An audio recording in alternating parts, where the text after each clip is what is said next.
OLE, the utopian world of online education. Hello students, welcome to OLE. This is your biology class where we try and make biology interesting and understandable. देखो आज हम लोग begin करने जा रहे हैं एक नए चैप्टर से। ये जो चैप्टर है ना वो हम लोगों की बॉडी से ही रिलेटेड है। आज इस चैप्टर के बाद तुम लोग जान जाओगे अपनी बॉडी के बारे में कुछ और चीजें, कुछ डिटेल्स में जान जाओगे कि हम लोगों की बॉडी के अंदर एक्चुअली कितने सारे प्रोसेसेस हो रहे हैं, क्या क्या हो रहा है। The name of the chapter that we are going to start today is life processes.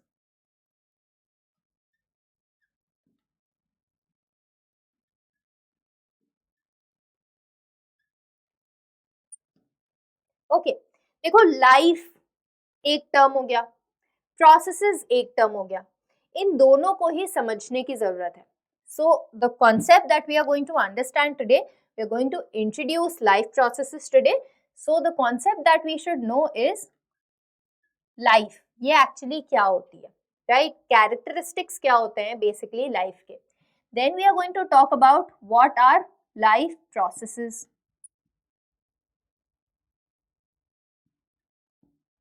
Right? And as and when we talk about the life processes, तो हम लोग यहीं पे एक लिस्ट बनाएंगे कि कौन कौन से लाइफ प्रोसेसेस हम लोग ऑलरेडी जानते हैं कि हमारी बॉडी में अकर कर रहे हैं. And subsequently we are going to go through all of these in detail. Okay, let's begin. So what exactly is life? तुम्हें क्या लगता है what is life? देखो अगर तुम किसी ऑर्गेनिज्म को देखते हो, किसी भी चीज को देखते हो फॉर एग्जाम्पल, तो तुम्हें कैसे पता चलता है कि वो लिविंग है? देखो एक तरीका तो ये हो गया कि जब हम लोग एक दूसरे को देखते हैं, we are talking, we are smiling, तो कोई ना कोई ऐसे जेस्चर्स हो रहे होते हैं, या फिर we are moving from here and there, right? तो तुम्हें पता चल जाता है कि भाई दिस इज लिविंग, राइट? लेकिन अगर हम लोग ऐसे ऑर्गेनिजम्स की बात करें जो एक्चुअली मूवमेंट नहीं कर रहे हैं, लाइक फॉर एग्जाम्पल अगर कोई बेहोश हो गया या सो रहा है, राइट, तो उस केस में तो वो मूवमेंट नहीं कर रहा है, राइट? लेकिन तब भी तुम्हें पता होता है वेदर इट इज लिविंग और नॉट. कैसे? क्यों? क्योंकि तुम लोग उनकी ब्रीदिंग देख सकते हो, ब्रीदिंग मूवमेंट देख सकते हो, इजंट इट? लेकिन अगर मैं तुम्हें एक और एग्जाम्पल दूं प्लांट्स का, they do not move also, और तुम उनमें अगर देखोगे भी बहुत बारीकी से तो तुम्हें ब्रीदिंग मूवमेंट्स तो नहीं दिखाई देंगे. तो तुम्हें कैसे पता चलता है कि plants are also living? You see that they are growing over time, they are growing, right? तो इससे तुम्हें पता चल जाता है कि the plants are living, right?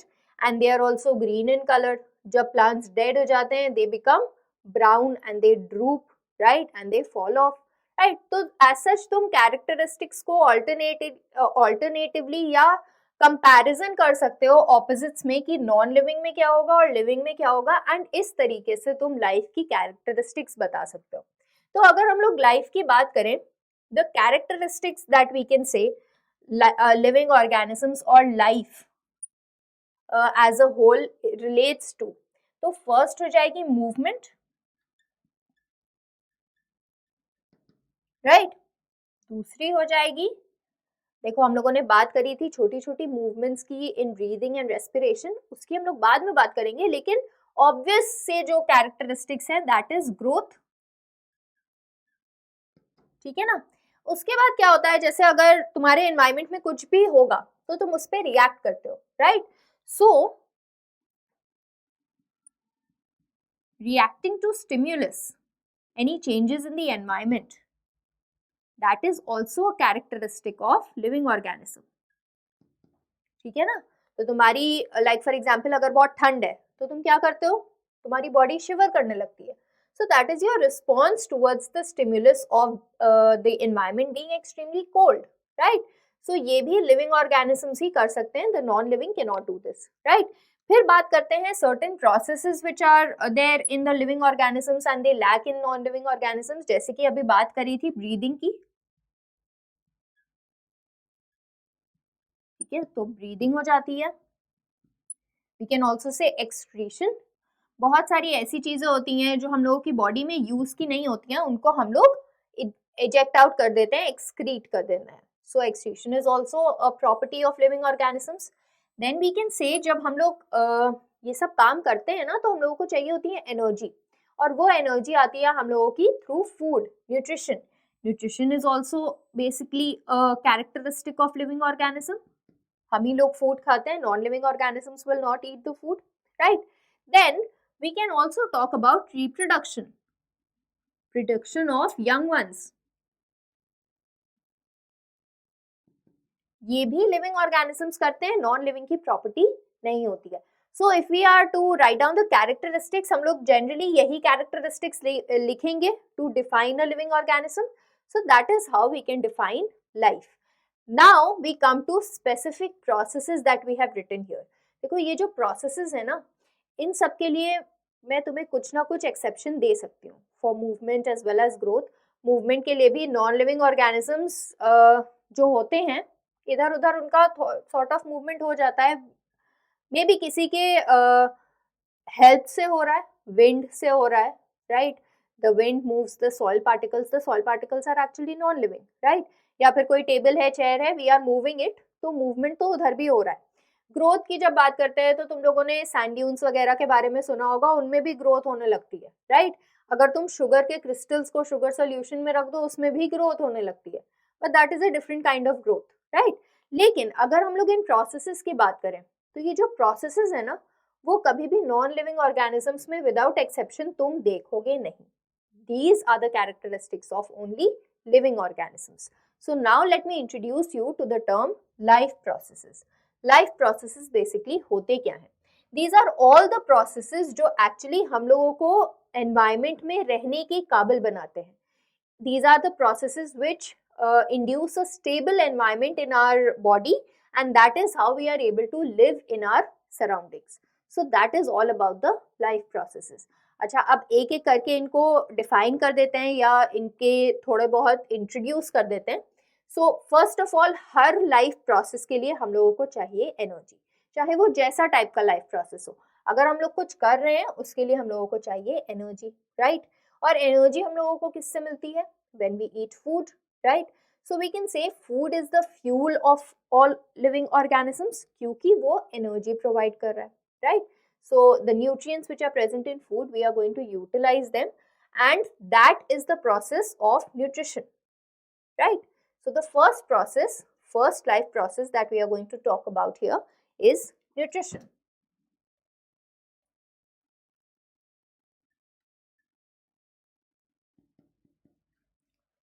Right. So in nutrition we take in food and then utilize it, right. अच्छा, energy जो मिलती है ना, वो ऑक्सीजन से भी मिलती है, right. So we need to inhale oxygen at all times, right. And another process is introduced hereby, which is known as respiration, which is the inhalation of oxygen rich air and exhalation of carbon dioxide rich air.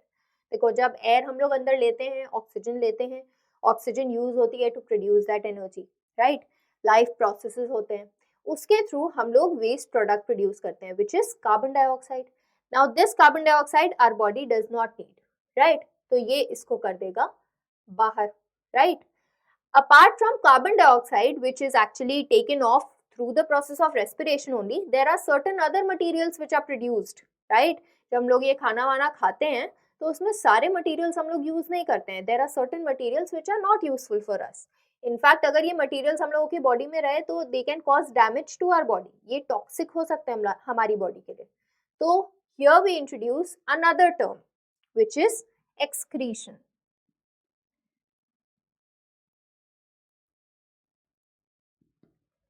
So through the process of excretion, we take out all of these non-useful elements or non-useful materials from our body and basically remove them from our body so that they might not cause any damage to our body. Next चीज ये हुई, देखो हम लोगों ने food खाया तो, right? लेकिन सिर्फ ऐसा तो है नहीं कि जो पार्ट फूड ले रहा है सिर्फ उसको फूड की जरूरत है, या फिर हम लोगों ने ऑक्सीजन अंदर ली, राइट. सो हम लोग लंग्स से लेते हैं, obviously you know that, right. So it is not only the lungs which will require this oxygen, our entire body, all the organs in our body will require this oxygen and the nutrients which we are taking in, right. तो ये हर body part तक कैसे पहुंचेगा? All these nutrients, how are they going to reach all the body parts? They need a transport system. So another life process is that of transport, right. and that is how it will reach all the different organs, all the different tissues, all the different cells, and now the cells are going to individually perform all these biochemical reactions, which will in turn result in a collective life process. I hope now this is clear to you कि life processes में हम लोग सारे processes पढ़ते हैं जो हमारी body में stability लाते हैं so that we can live in the environment. Actually ये life processes हम लोगों की life को maintain करते हैं. Is this clear to you? Okay. Now since we have written 4 of these processes, you know that we have to discuss them in detail. आज हम लोग begin करेंगे with the introduction of nutrition. Okay. First we are going to begin with nutrition.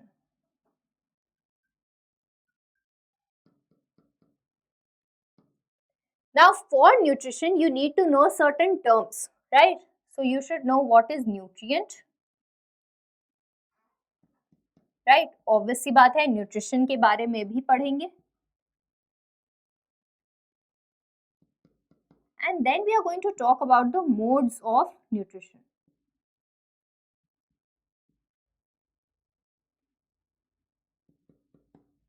ठीक है? Okay. Now as I said कि हर life process के लिए हम लोगों को चाहिए energy, और energy हम लोगों को मिलती है through food, right? तो फूड में ऐसा क्या सब्सटेंस होता है या क्या होता है, क्या मटेरियल होता है जिसके थ्रू हम लोग एनर्जी पा सकते हैं?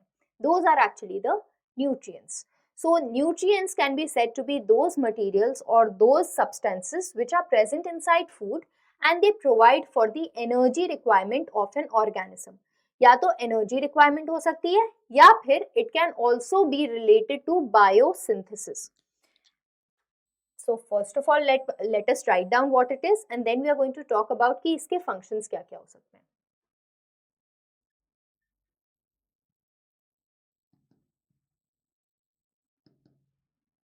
So these are materials inside of food, right, that provide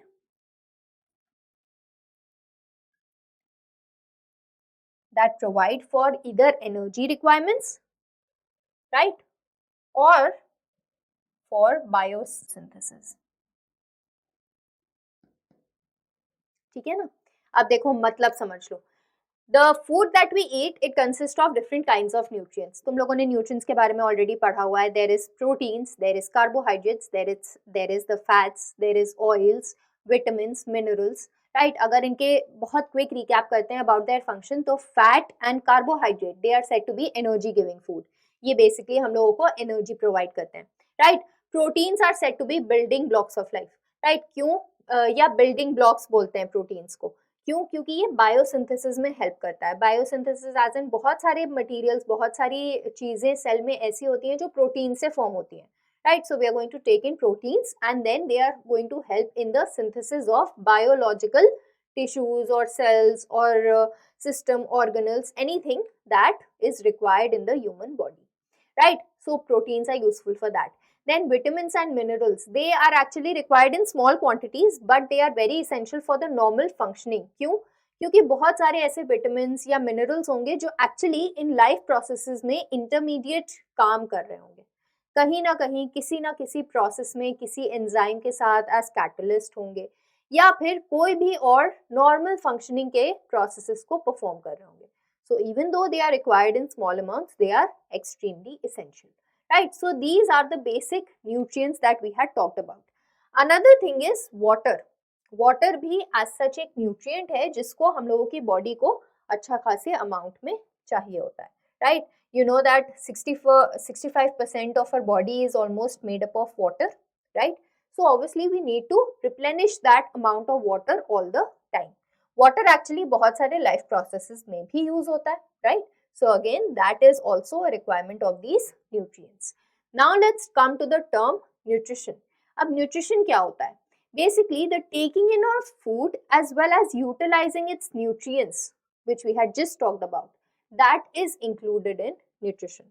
So if we are to write about nutrition, it is the taking in of food and utilization of nutrients.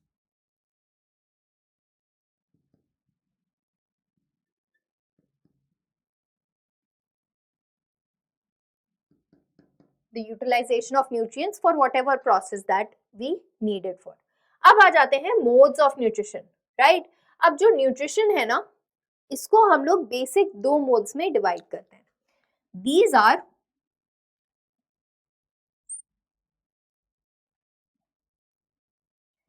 are autotrophic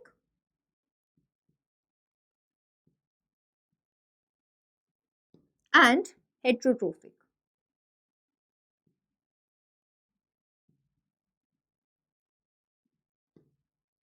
So the autotrophic mode of nutrition and the heterotrophic mode of nutrition are the two basic modes that we divide nutrition into. अब इनका मतलब समझ लो.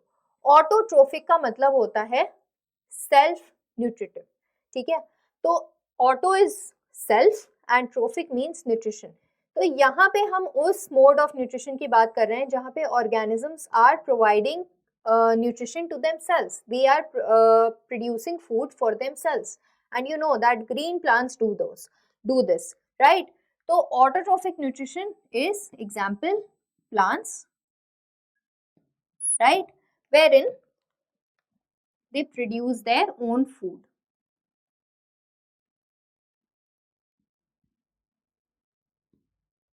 Right? Now let's talk about heterotrophic nutrition. Heterotrophic nutrition में जो organisms आते हैं ना, all the animals are included in heterotrophic nutrition, and it is the mode of nutrition wherein the animals will be dependent on the autotrophic animals or the autotrophs for their nourishment. So यहाँ पे हम लोग लिख सकते हैं example animals.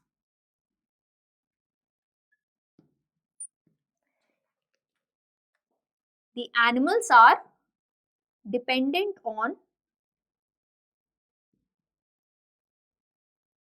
autotrophs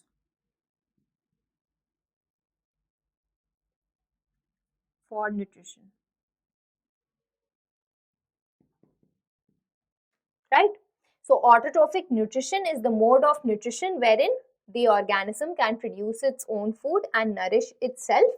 Heterotrophic mode of nutrition is a mode of nutrition wherein the organism cannot produce its own food, so it is dependent on someone else for its nourishment, right?